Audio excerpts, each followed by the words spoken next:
भाजपचे ज्येष्ठ नेते आणि देशाचे दिवंगत संरक्षण मंत्री प्रमोद महाजनांच्या हत्येवरून आता त्यांच्या सख्ख्या भावानं खळबळजनक आरोप केला। त्यांचे बंधू प्रकाश महाजन यांनी त्यांची बहिणी आणि हत्या करणाऱ्या प्रवीण महाजनांच्या पत्नी सारंगी महाजनांवर गंभीर आरोप केले।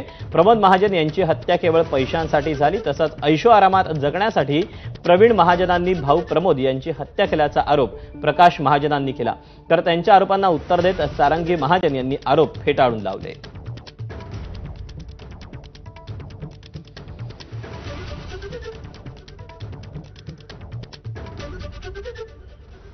काही न करता सुखाला चटावलेला माणूस अशीच करू शकतो।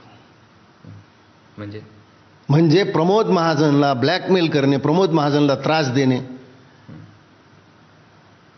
हा एकमेव उद्देश नाही। अजिबात असं नाही। ब्लॅकमेल तर मुळीच करत नव्हते। ब्लॅकमेल केलं असतं तर आम्ही आज सीफेसला बंगला घेऊन राहिलो असतो, हे तर तुम्हालाही माहिती आहे। तर ब्लॅकमेल तर अजिबात केलं नाहीये आणि पैशासाठी तर नाहीच नाही, कशासाठी नाही।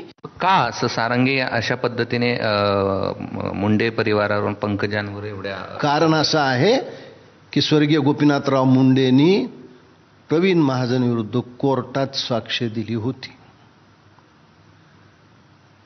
मी म्हणलं ना, मी खूप दुर्दैवी आहे, पण त्या सगळ्या गोष्टी सुद्धा मी कधी सारंगी महाजनचा अपमान कोर्टात होऊ दिला नाही। मी त्यावेळेस विरोध केला, कारण ती महाजन आडनाव आहे।